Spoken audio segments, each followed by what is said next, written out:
yung mga ninong at ninang ko, lalapitan po kayo ng maid of honor at best man to sign the contract.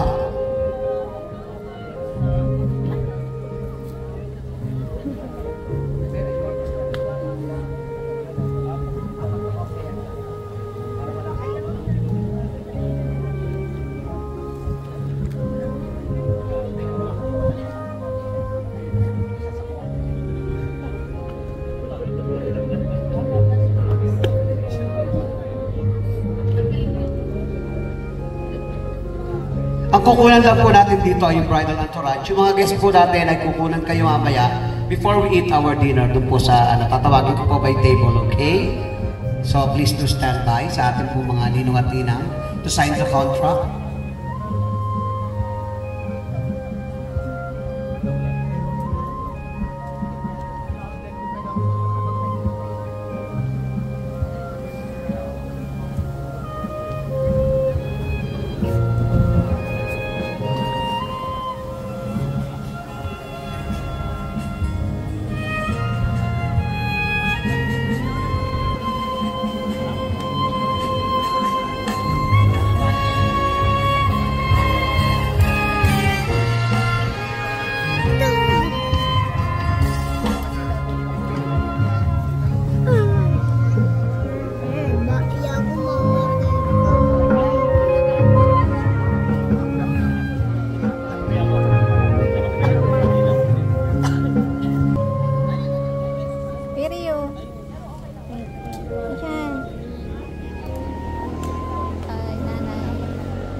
Yan, lalapit na po ang ating maid of honor at ating best man sa mga ninong at ninang to sign the contract.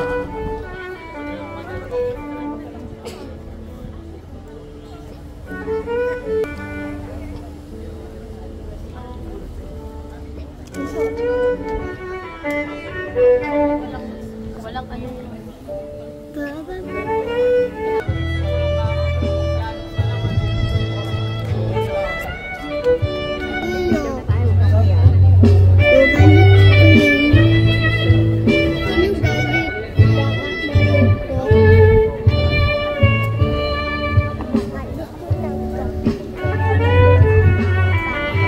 Tinatawagan ko yung parents of the bride, si Mami